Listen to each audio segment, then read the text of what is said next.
Okay, ladies and gentlemen, I'm welcoming you to the dual plenary session on international governance of energy transition. My name is Andreas Löschel. I'm from the University of Münster, and I'm going to chair this session. It's a pleasure to have 1.5 hours talking about governance of the energy transition, and what I would like to start with is a little introduction, making you familiar with what we are going to discuss in these 1.5 hours with our different presenters, not taking too much time away. So we're talking about governance.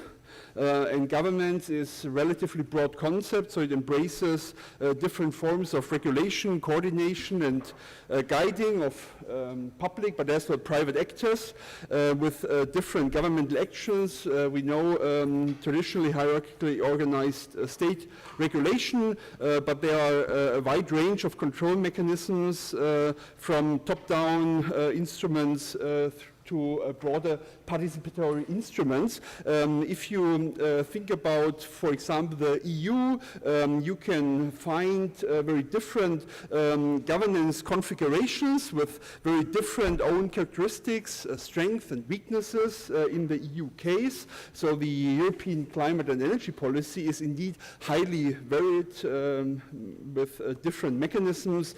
Some of them are EU-wide quantitative targets in this first confederation with common instruments like the EU emissions trading system, but we have as well EU-wide quantified targets and quantified targets for member states. Example here are the different renewable targets. We have as well configurations where we have European targets and not targets for member states, at least no set targets for member states, like for example in the area of energy efficiency. And we have as well EU-wide qualitative targets with no targets in the member states in the case, for example, of energy security.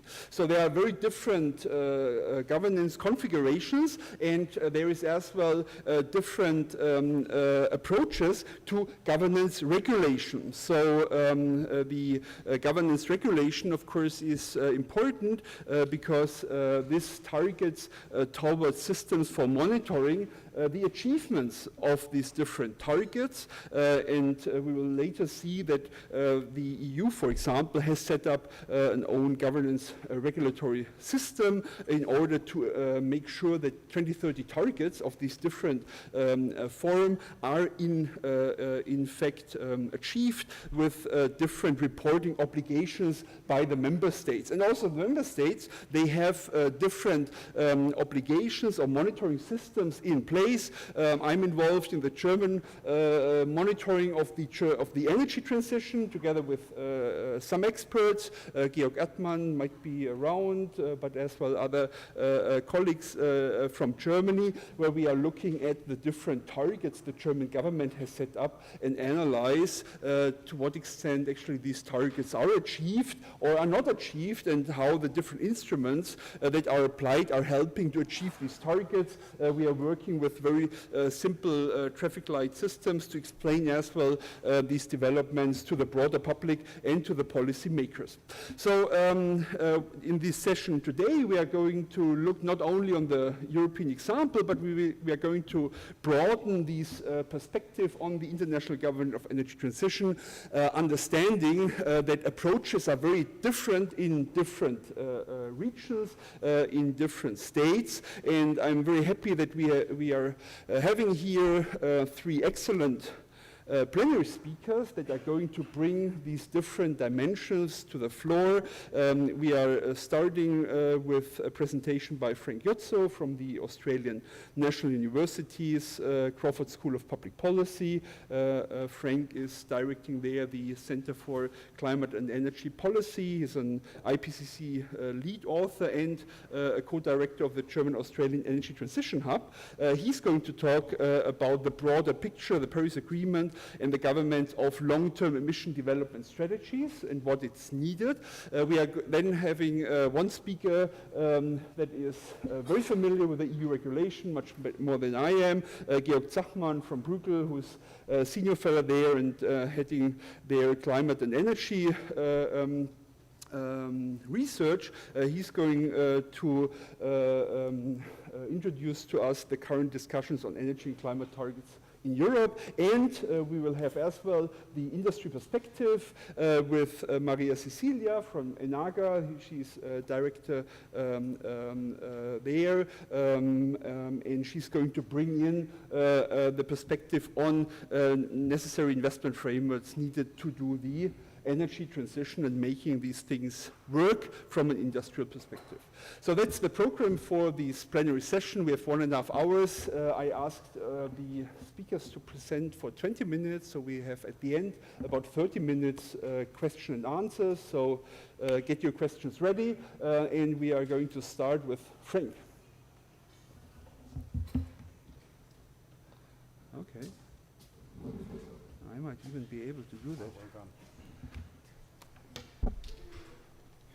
Excellent. Well, it's great to have a session on governance of energy transition at a conference like this, and thanks to the organisers for having us. So. Decarbonisation is the challenge, obviously, and the opportunity in energy transition, and it's hard to overstate just how fundamental that change can be, and in all likelihood will be. So looking at decarbonisation of electricity supply, and then looking at electrification of ultimately most aspects of direct fuel use, if the objectives of the Paris Agreement are to be fulfilled, okay? Because unless we have an almost completely decarbonized energy system, that ambition to keep temperature rise to well below 2 degrees cannot be achieved. And of course we see technology changing fast, and we see relative prices of different energy technologies changing really rapidly. And just to get a magnitude of the get a sense of the magnitude of that change that is likely to be coming our way, just consider total final energy consumption currently, and electricity is really just a small share of overall total final energy consumption. You'd imagine a system in future decades where all of this, and potentially more with economic growth and overall increases in energy consumption, all of this will be fulfilled through electricity and carbon-free electricity at that. So that places enormous challenges for governance, and I think some governments are feeling like this jockey in the rodeo here in terms of energy transition. I live and work in Australia, and I can tell you successive governments in Australia certainly have felt like this. And few of them feel like they're happy to get back on the horse that is called low carbon transition, because it throws you off and then you lose your prime ministership. So this is actually much broader than just a technical issue. Paris Agreement, of course, is an expression ultimately of individual countries' aspirations and potential plans for the future. Countries have all submitted a set of plans or aspirations in the form of nationally determined contributions. They take very different forms. Most developed countries have an actual emissions target, typically for the year 2030. Most industrializing countries, emerging economies, have an emissions intensity target or some sort of target relative to baseline or peaking target in China's case, and many other forms of emissions targets. And all of that, of course, calls for evaluation as to how countries are progressing and achieving those goals. Now, the Paris Agreement has a clause that calls on countries to formulate and communicate long-term low greenhouse gas emissions development strategies. And these are to be communicated by the Climate Change Conference at the end of next year. And so that is really a kind of a staging post in terms of the international governance framework for the energy transition, because that's the first sort of check-in point for countries to actually say how they're going to, how they think they will achieve long-term objectives of decarbonization and low emissions trajectories generally. There are already a number of national strategy documents that exist. I mean, the European Commission's document, perhaps the primary example among these, released earlier this year, a whole compendium of very detailed technical analysis, a lot of energy and economic modeling.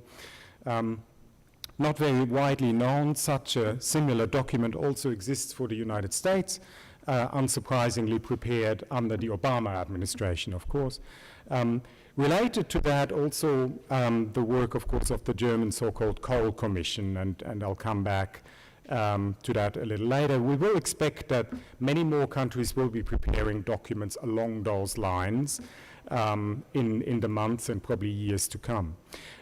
When you think about what such a strategy might entail, it's actually a lot more than just, you know, a set of energy modeling scenarios or economic analysis.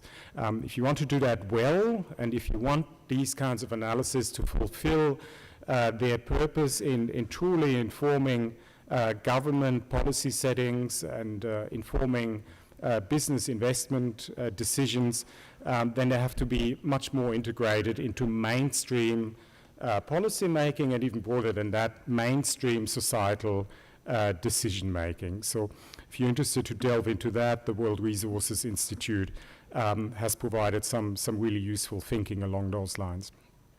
So I want to provide you with some views as to how things should be done or could be done if they were done well. Okay, and so what is needed, you could classify it in 4 categories. First of all, to understand scenarios, pathways, choices that are available to governments. Secondly, to agree.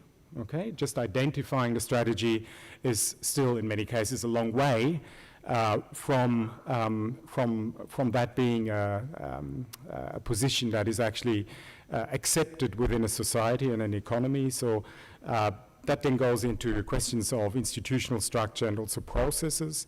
Then implementation, of course, I won't dwell on that too much.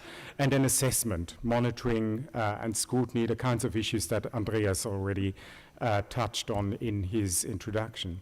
So firstly, understanding possibilities. And best practice would be a scenario modeling approach, and I call it multi-scenario approach. So I don't know what you want to call it, but what you need is a really wide range of scenarios that encompass scenarios for future technology, for future economic development, and for future societal preferences as well. So what we typically see, including in the national 2050 low emission strategies that are already out, what we typically see is an approach that essentially has sensitivity analysis.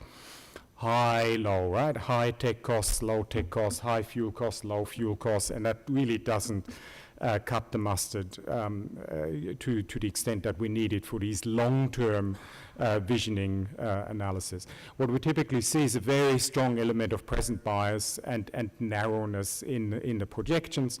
And, I mean, I was involved in modeling exercises along those lines 10, 12 years ago in Australia, and when we look back at the assumptions that were made there, many of the costs, the actual realized technology costs now are well outside of the band of the high and low projections that we had even 10 years ago, right? And so as analysts, we do a disservice if we cast our net too narrowly. Of course, the archetype, the emblematic kind of chart for that is by, Auke Hoekstra, who compiles the annual Iaee projections for the annual capacity addition of solar every year and the projections thereafter. So projection by the Iaee is always flat. Reality is always a massive increase year on year. Similarly, electric vehicles. So if you had put out a projection of very rapid EV uptake during the 2020s and 2030s, just 5 years ago, people would have declared you certifiably mad.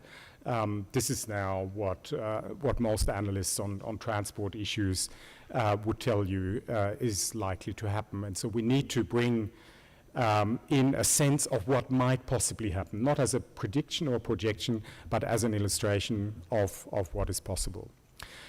We also need to understand not just the emissions pathways, but also policy pathways and governance pathways. So how can we get there? A good way of doing that is by way of a backcasting analysis. Put yourselves into the year 2050. The low-carbon energy transition has gone well. What was needed to get there in terms of policy and governance? And one thing that's increasingly becoming clear is that bottom-up, sector-by-sector analysis has an incredibly useful, important role to play on this.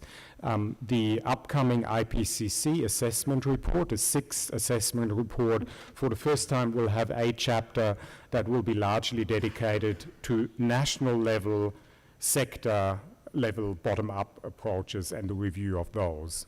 So in terms of the literature that you may all be producing on this, there's still time to publish and for that to be reflected in that IPCC assessment.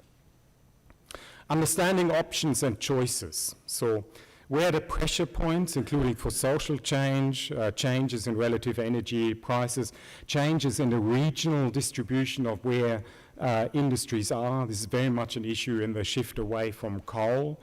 Very much a regional issue that will invariably put regional economies and communities at a disadvantage, and at the same time understanding where the new opportunities will be arising, and engaging players beyond the energy sector on that. So I can tell you in my country, there's a really heated debate now on about the future of coal, okay? And that's really where the politics of climate change and energy gets hardest, in a country that produces and exports a lot of coal, and where coal produces very large export revenues, state revenues, and underpins quite a significant number of highly paid jobs, okay? And so illustrating what the alternative opportunities are is really important to facilitate a process that actually goes somewhere. And the latest thinking in Australia for sure is to look at the opportunities that may arise in the export of renewables-based fuels and products, right? So tremendous comparative advantage there in low-cost renewable energy production, and a vision of exporting that by way of hydrogen, ammonia, other synthetic fuels, potentially even green steel and aluminium, and potentially also high-voltage DC lines. Institutions and processes. One needs to go beyond the ministries. Good examples in my mind, the UK Committee on Climate Change is an attempt in Australia that is not terribly effective at this point, but could be revived. A climate change authority to advise governments and parliaments. Germany's Commission on Growth, Structural Change and Employment, the Coal Commission, in my mind, as an institution, a good example of an attempt to build political or societal consensus around a shared objective. So you can think about the recommendations what you will, but it is a broad-based stakeholder engagement process that has, all the main players, if you will, local communities, state governments, business, energy users, unions, environmental NGOs at one table, and they come up with a set of recommendations, and those recommendations will not be so easily overturned because, a painful process involving all of those stakeholders came up with them. And largely regional transition authorities. So in Australia, in a brown coal area where there's a successive phase out of coal-fired power stations, we now have a state-based authority that has been tasked with spending a few $100 million on community programs, infrastructure investment, et cetera, much of that money may well be wasted in some form or other, as tends to be the case with such programs, but at least that authority is close to the regions where the issues actually arise and is not at the level of federal politics. Which brings us to the question as to whether energy transition at the end is too big for technocratic approaches, right? So it's very much about social change, not just the economic change and technical change. It provides great opportunity to waste large amounts of money. So the recommendations, for example, of the German Coal Commission have tens of billions of dollars to be spent from taxpayer, from public revenue to keep the various stakeholders involved happy. So, the onus is including, the onus is also on our community, I think, as energy economists, to provide some checks and balances. What frameworks can facilitate that? Well, you need policy predictability, not policy certainty, but avoid policy uncertainty where you can. Regulation needs to be flexible, for example, for the integration of decentralized energy resources. Public investment needs to have clear objectives, and as far as possible also retain options in the face of very rapid technological change. So don't lock into a physical investment too early, while we still don't know to what extent future low-carbon electricity supply systems will be centralized or decentralized. Then finally, assessment, monitoring. Regular assessment of progress towards these plans and strategies is obviously essential. As economists, we're pretty good at producing indicators, quantifiable economic indicators, including for affordability of energy and competitiveness. Physical indicators, including in international comparison, are of course important, and all of that should be made. I mean, these are simple things that are nevertheless often not fulfilled. These things should be made available on the web, in data dashboards, in easily accessible online data tools. Andreas already mentioned the structure of the monitoring of Germany's energy transition with government assessments, and in parallel an expert body that provides an independent assessment.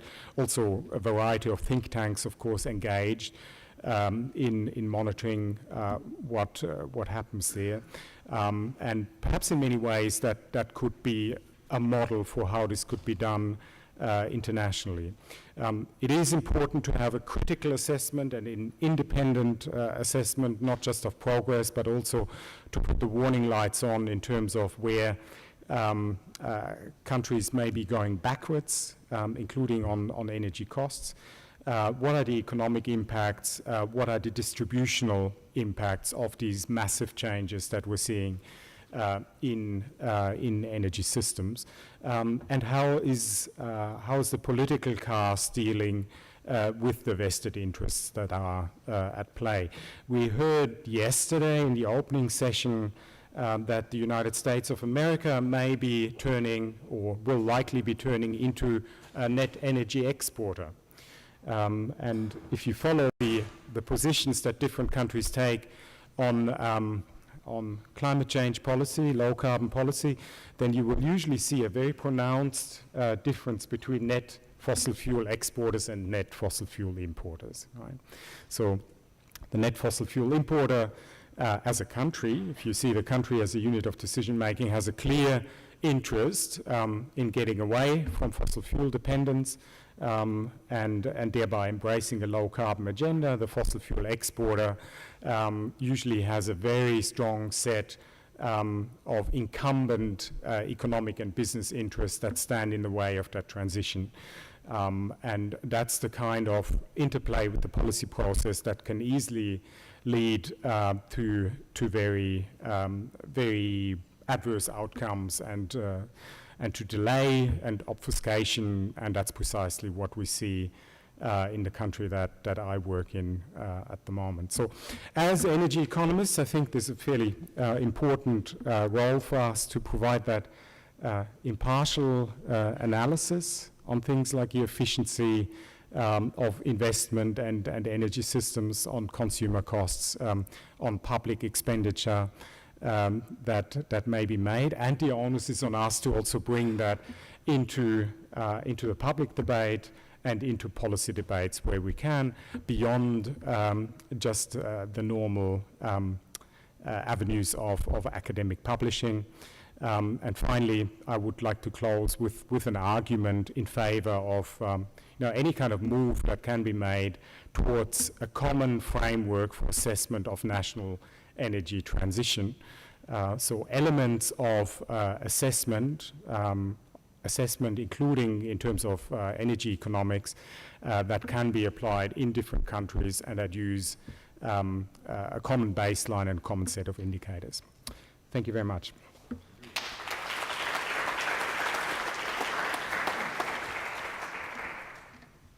Thanks a lot, Frank, for the first presentation. I think we are going to move the discussion after we heard the other presentations. If there are any clarifications necessary at the moment, then I would propose that we are moving ahead and go to the next speaker, Georg Zachen von Bruegel. He's going to talk more about the European governance system, and I'm trying to start it. I can use you. Great. Floor is yours. Thank you very much, Andreas. So I want to speak about current discussions on energy and climate targets, and I essentially wanted to bring across two contradicting messages. The first message is it will be pretty hard to implement the current targets in the EU member states, and the contradicting message is at the same time we still have to substantially increase the targets that we already have, even so it's difficult to implement them in the first place. So what we have is a relatively complex bowl of different national, European, and global targets that the member states and the EU subscribe to. On the one hand, we have the global targets from the Paris Agreement. There are essentially two targets stated there. One is to keep temperature levels below 2 degrees, potentially below 1.5 degrees, and the other one is to keep a balance between emissions and removals by the second half of the century. And the question then is, how do you translate these targets into what the EU needs to do? And for that, as Frank pointed out, the Commission came up with a proposal at the end of last year saying that a good way to translate that into European ambition would be to go for net zero emissions. Now, we don't know whether the new Council and the new Parliament will essentially agree to this proposal by the Commission, but next year there will be a communication to the UNFCCC Secretariat to say what our 2050 targets in the EU are going to be. Beyond that, the EU has also kind of intermediate step targets. So for 2020, we have 20% emission reduction, which we'll most likely achieve. For 2030, we have 40% greenhouse gas emission reduction, which we'll most likely exceed. So the question here for 2030 is whether there will be an update. You saw the designated Commission President von der Leyen with her proposal of reducing emissions by 2030 by 55%, and the European Parliament has had the similar ambition. So there will be a discussion on that this year and next year. And finally, we have national targets. So, for example, Germany, my country, has a target for renewable electricity of 65% by 2030. And we've seen now the submission of 28 different draft national energy and climate plans. And that's what I want to talk about today, those national energy and climate plans, because they have just been evaluated by the European Commission in June this year. And I would like to share with you a bit what came out of this evaluation and how to interpret it. So what are national energy and climate plans? Well, essentially it's member states report on their policies that they have or on the policies that they plan, and what the impact of those policies will be on non-ETS emissions, on renewables, and on energy consumption by 2030. And these plans serve a couple of purposes, and the most important purpose is governance. That's why in this governance session. So essentially, by putting all those plans together, all those 28 plans together, the European Commission will be able to tell whether we are in line with our 2030 ambition or not, and it can then identify where there are gaps and try to act upon. There are some gaps, for example, on renewables, where the EU or the European Commission will essentially point fingers to individual countries, say they have to do more. There are other gaps on energy efficiency, where the European Commission will only say that overall the ambition level is too little, and therefore it might reserve the right to act on its own and introduce European policies to reduce energy consumption. The next purpose is reporting and monitoring. So here the idea was, before there have been a wide range of reporting and monitoring devices, and member states have complained about that. So the European Commission tries to promote this tool of national energy and climate plans also as a streamlining of those monitoring obligations. And the process is also there to ensure that Europe can meet its international climate obligations. And what I find very interesting, and which I think is a bit undervalued also in the process so far, is that these national energy and climate plans are there to both sort out interactions of energy and climate policies within countries, so how energy efficiency policies and renewables policies interact, how individual policy measures interact, and how they interact across borders. So what did the Commission do? Well, the Commission essentially produced, I think, 200, 300 pages of documents in June, both for the on the aggregate level and on the country level assessments and recommendations. And it produced then those country-level scorecards, here on the example of Belgium, where you essentially see these three main targets. So the renewables target, there we have let's start at the top, sorry. The greenhouse gas emission target for non-ETS greenhouse gas emissions. And there has been a regulation on a European level that says which country has to achieve how much emission reduction. That's the so-called effort-sharing regulation. And there is a clear number they are given. For Belgium is 35%, and Belgium pledges to indeed achieve 35% emission reduction in the non-ETS sector by 2030. If they won't achieve that, then it's a breach of their commitment, and the Commission can act upon that. For renewables, there's only been a European target set of 32%. Of renewables in the energy mix. If this is not met, the Commission says, okay, we try to break down this 32% renewables target according to a formula that is hidden in the annex of the governance regulation among the member states. And based on that annex, the number for Belgium would be 25%, but Belgium currently does not plan to achieve that. And then there is the energy efficiency plans. Here there are essentially two targets given, either a target in primary energy consumption or a target in final energy consumption. As this target in terms of energy efficiency is not really distributed among member states, the Commission can only say whether there's assess the proposal of the member states as modest or low or quite ambitious, but they have no real clear assessment on each member state's energy efficiency target. Now, what has been the outcome in general? So for renewables, the ambition overall seems to be fine and seems to meet the targets for 2030. So target is 32%. The European average is going to be, or European total is going to be 32%. But individual member states, here for example the case of Latvia or Belgium, they exceed. They are not going to meet their renewable ambition according to this renewables formula. For energy efficiency, there's a significant ambition gap. The problem for energy efficiency in the national energy and climate plans has been that it has not been very clear from these individual plans what level of energy consumption to be expected in 2030. So many of the plans have not been very clear about that. So the Commission tried to derive from those plans what actually the energy efficiency level in each member state is going to be.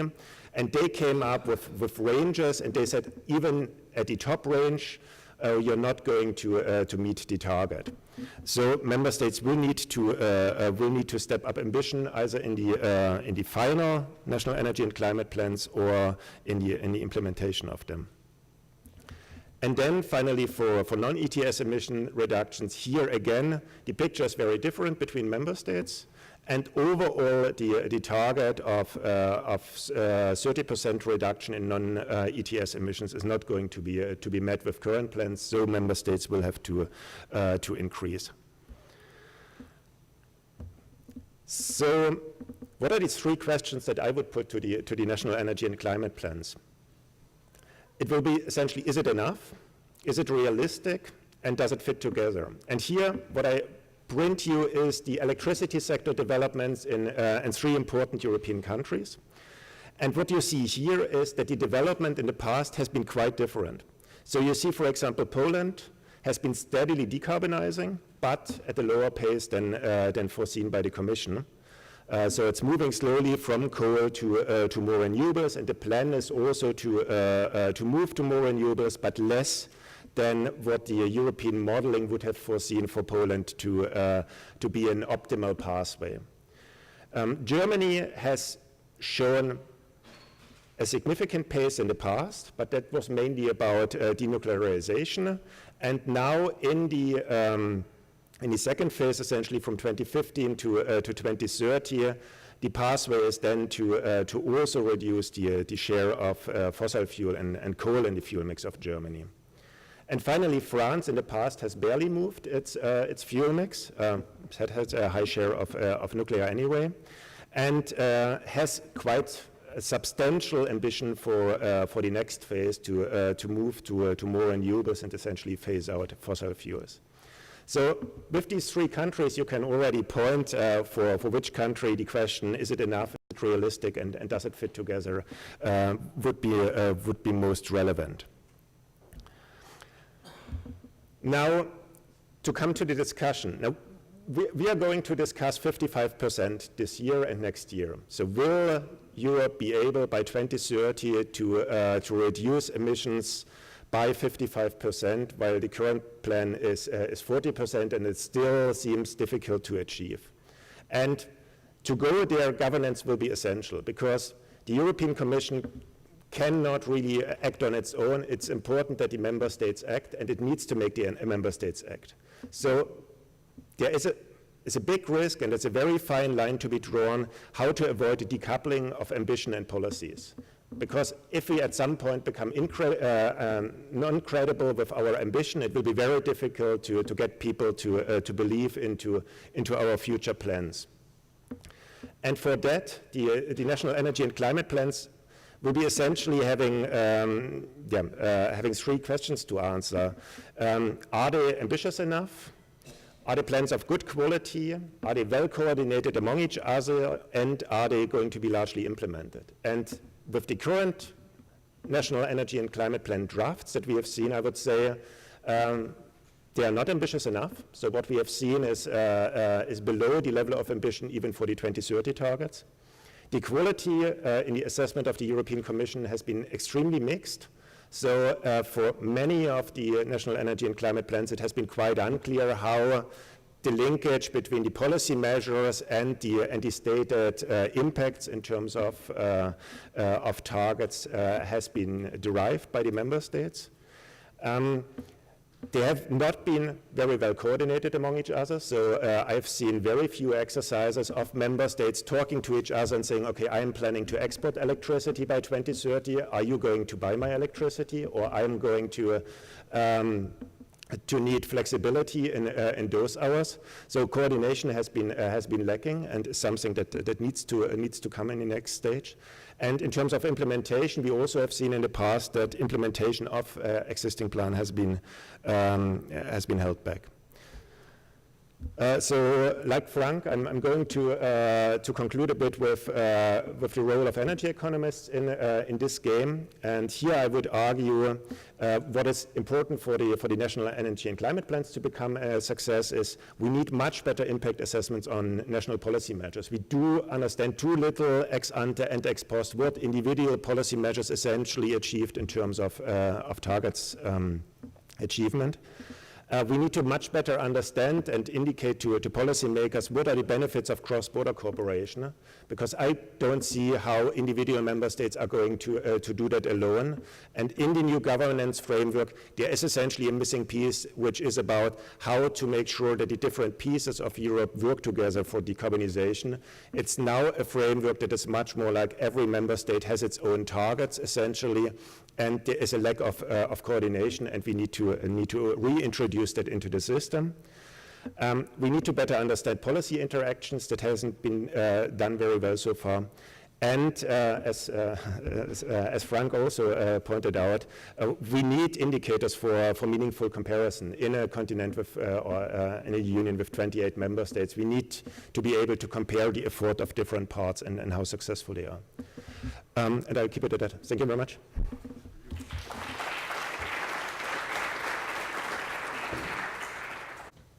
Thanks, Georg. And I would like to add that, of course, the NECP set up had quite some impact as well on national policy making in Germany. We had the climate cabinet that is now coming up with measures to implement the non-ETS targets Germany committed, because they are now actually going to be penalized, if not met. And now this brings the finance minister in, and so the whole dynamics as will change. So even though the NECP in Germany was very poorly rated on some aspects because they didn't take it so serious in the first submission, they are going to take it very serious in the final submission now end of this year.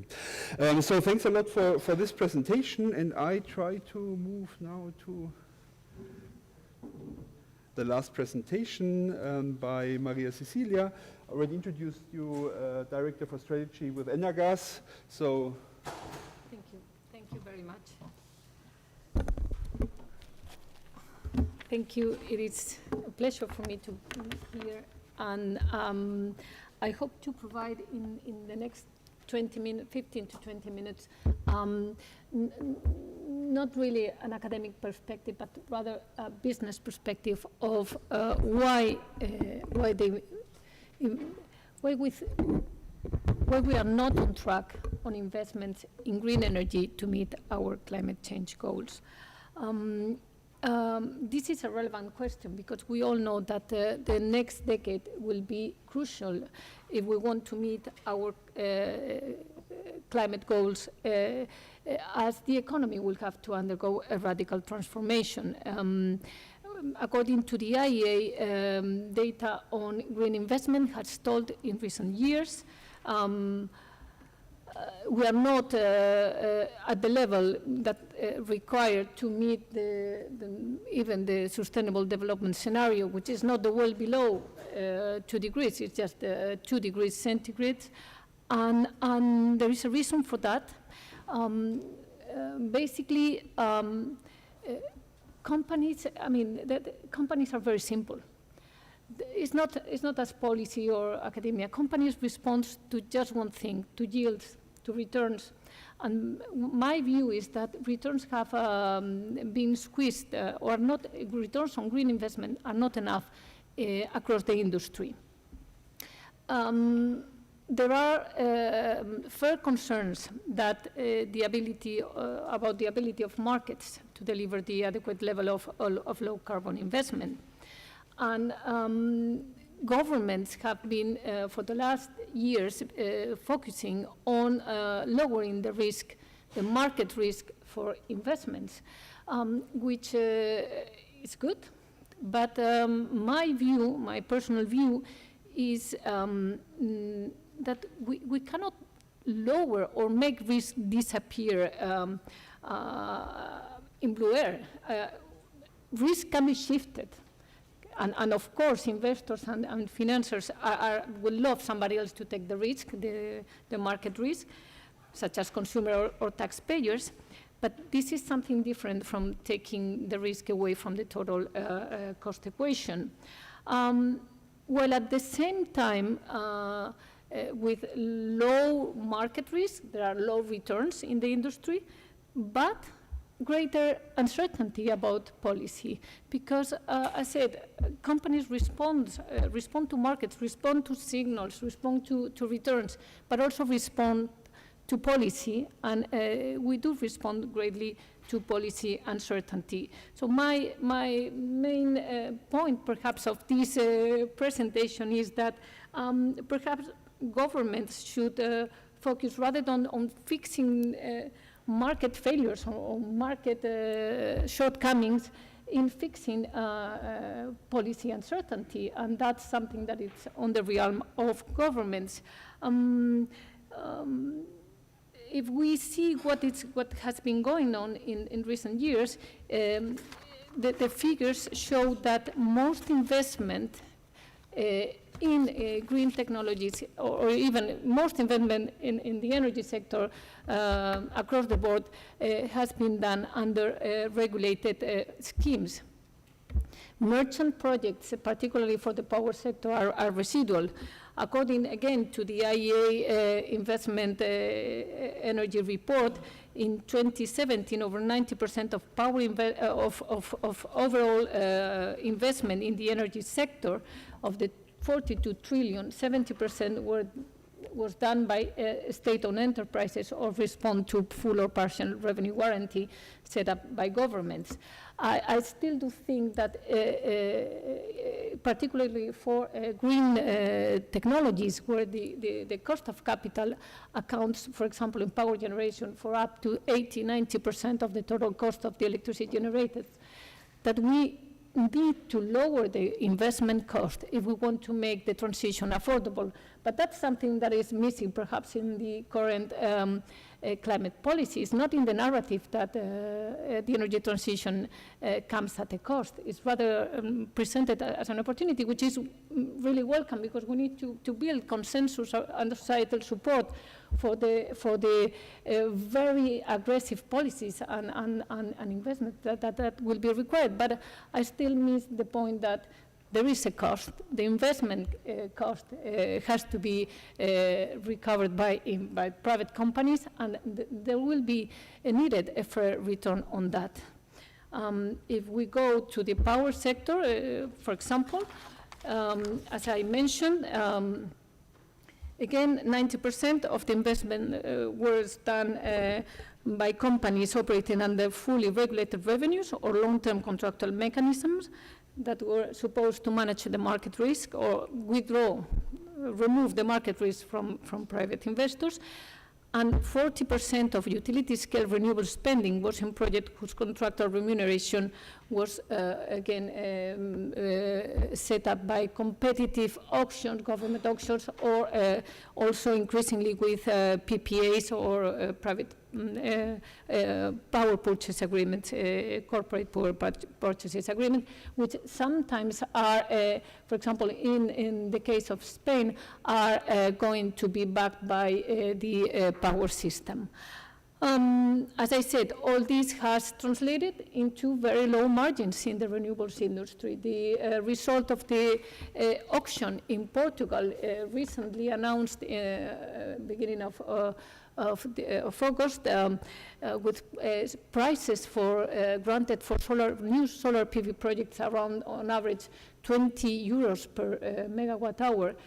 Basically, I mean, the incentive is really very low to invest, but still there is a rush to be first mover from the industry. The auction was heavily subscribed.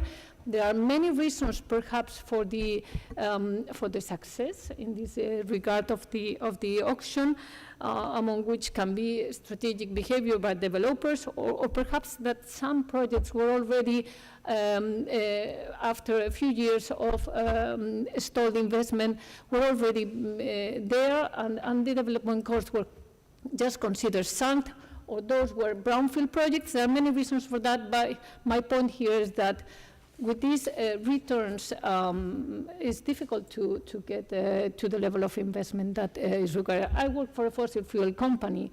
We do pipelines, and for many years, since I joined the gas industry, I've been asked why we don't move, as the big oil has done, into the renewables space. And my response is always the same. Why bother if there is no returns? There's no technology today there's no technology risk, and the market is removed by government auctions, which in many countries come back to a feed-in tariff, and the business model is become just a cost of capital competition. With the current low interest rates, debt is around 2%. Of course, there is unfair competition from institutional investors in this space. But that's for the power sector. I took note, Frank mentioned that today electricity is just 20% of the global energy mix. And as I said, we have mainstream renewable technologies that can provide a competitive source of electricity generation that is can just outcompete fossil fuel or conventional nuclear technologies. But that's not the case beyond the electricity sector, and we don't have yet all the technologies to green the electrons. Even the European Commission, in its climate change scenarios for 2050, with the most aggressive push for electrification of the economy and meeting a carbon neutral energy supply, will mean that electricity will account for 53% of the energy mix. So we still have to do our part for the other half of the pie. So what we do with the half energy consumption in industry, in heavy duty transport, in buildings, in aviation, how do we decarbonize these sectors? We do not know, and that comes back to my initial point about policy uncertainty. And I think this is quite relevant for the conclusions that I hope to bring here for your consideration. What is missing? What is missing to unlock private investment? Of course, where there are technologies that can compete, but there is not a fair level playing field because the price of carbon is not fully internalized. What is missing is that we have cost-reflective prices. I'm on the side of the Economist statement that published this pledge to ask for a robust long-term carbon price. Of course, in theory, as I said, and I believe that for the power sector in particular, returns would be much higher if we have a meaningful CO2 price. That is credible, that is gradually raising, and that investors can rely on to recover, to get a fair return on their investment. Of course, there are many problems around carbon pricing and carbon taxes, one of which is what's the right level, but here my point is about what's the right level for the carbon price, because if we go to the societal cost of the emissions, then or what is required to meet targets, then we will end up with 50 euros per ton when current price is 25 euros per ton, and that has to increase up to 400, 500, very rapidly, actually.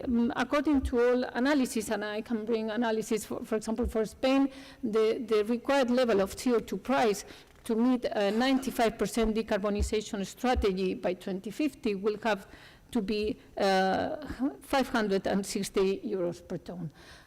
Of course, this is politically unacceptable. No government will be elected if its plan to fight climate change is to impose a carbon tax of such a level. So we have to live in a second-best world. At least from an investor's perspective, what policymakers can provide us with is certainty, perhaps not on the level, but on the sustained path. And this is not trivial, because we've seen ups and downs in the ETS we've seen some countries that have imposed carbon price floors, such as the UK, which did work very well. But in my home country, for example, what I do see, that because we are not telling people that we have to pay for the cost of emissions or abatement of, or abating those emissions, there is no social consensus about that. And that can bring us to movements of pendulum from black to white, and this is something that will need to be fixed. Even if there is a robust long-term price, CO2 taxes are not enough. There's a long literature, academic literature, that recognizes what are the limitations of Pigouvian taxes when there is an elastic demand.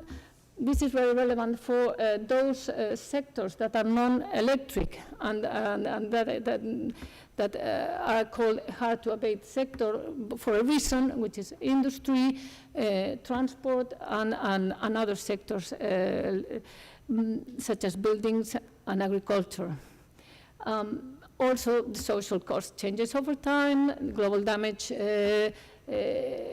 competes against the local competitiveness, and this is a global problem. Spillovers on positive spillovers on research and development, and the regulatory risk.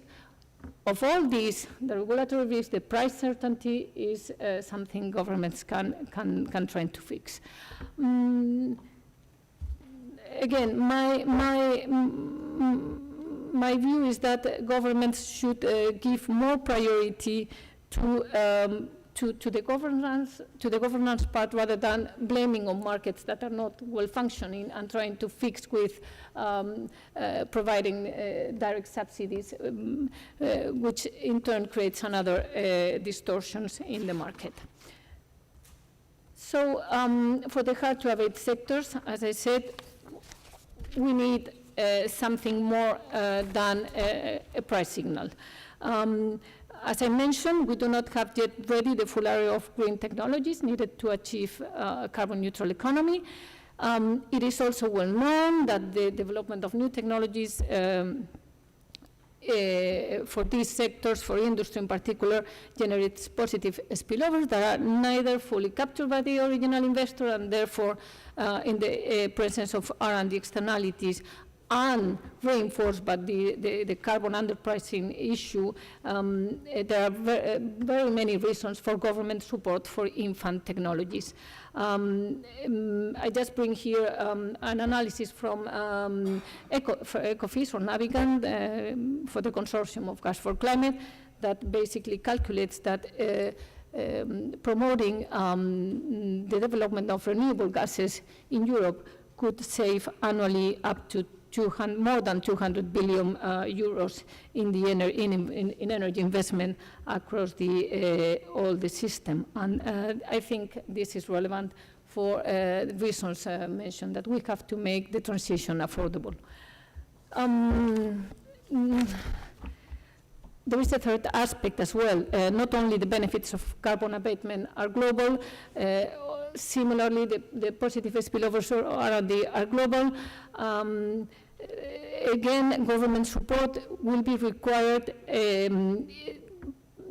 or is considered on the grounds that can make a domestic or national industry more competitive in the global competition. But the example is Japan and Korea, that have both developed across the entire economy a value chain for the hydrogen economy. That involved not only the energy sector, in particular car manufacturing industry was heavily involved in the whole process, and this is probably the right place to start with a government push for an economy-wide type of industry that can bring the cost down. Hydrogen is currently the energy carrier that promises more more decarbonized energy for the seasonal storage needs of the future energy system, and also for the hard-to-abate decarbonization goals.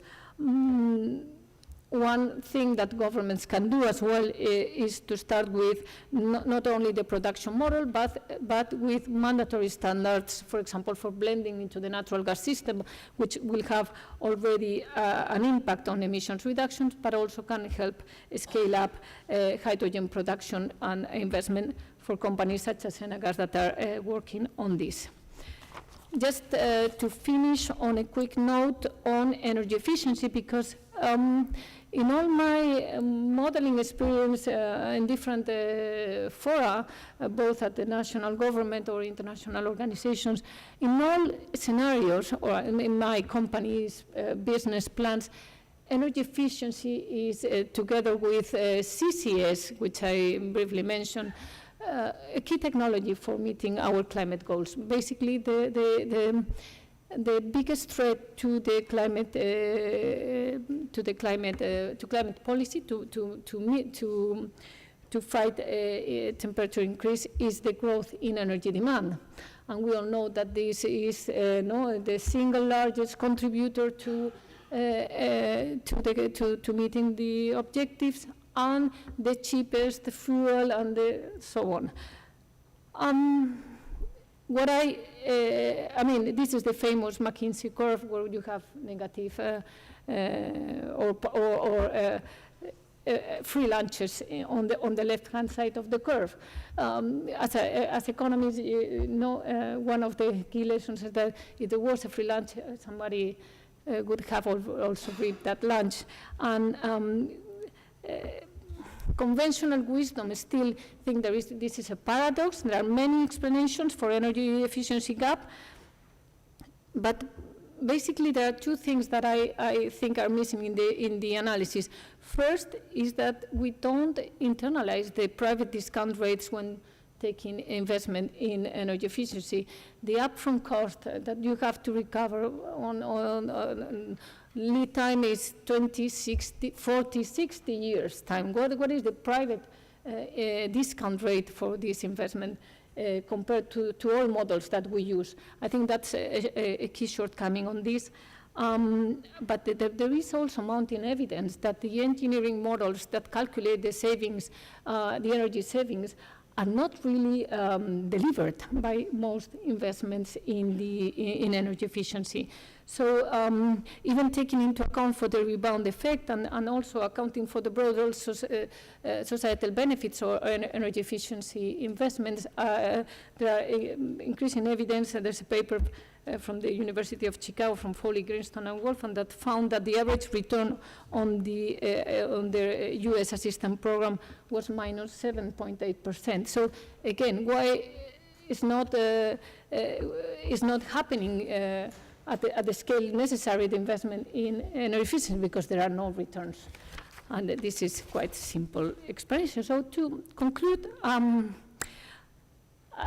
I believe that there's a critical task for governments to ensure a timely investment in green technologies on an appropriate scale. But currently, the private return to green investment lies significantly below the social return. Companies, firms respond to market incentive and price signals. Provided if there was high enough CO2 prices, more investment will come I'm positive that will come forward. But companies also respond very sensitively to policy uncertainty. Of course, a global and robust, gradually rising long-term CO2 price signal is essential, but in the second-best context of green growth, for the many reasons you academics have studied, industrial policies probably needed to offset carbon underpricing and R&D positive externalities. There's a lot of talk about the power sector, but the other share of the mix, the fossil fuel share of the mix, is probably neglected in terms of development of renewable sources, and of course, more innovation is required for seasonal storage. Hydrogen as an energy carrier is the promising technology, and CO2 capture and use. And finally, that we have to rethink perhaps the energy efficiency policies that, in my view, will need to, again, deploy a large amount of public resources to finance those investments. And just to finish, because I want to take on something Frank mentioned about the flexibility of the policy framework or the investment framework, because we do not know what is the path that we have to go to meet the policy objectives. We do not know we're all working in an area where uncertainty is so great that this framework should have to be conceived not as a list of things or policy tools that governments have to put in place for companies to invest in a top-down dialogue prone to rent-seeking and to political influence. What we need really to do is to engage both governments and private sector in a process to discover what is the objective function that we need to maximize in order to reduce carbon emissions at the level and speed required, adapt the policy instruments, have the whole area of tools at hand, and basically engage in a process of discovery for the future in which returns will have to play a role, and we have to tell society that there is a cost on investment in order to avoid that there are backlash or calls for state-owned companies to do all the job. And that's all from my side. Thank you very much for your attention.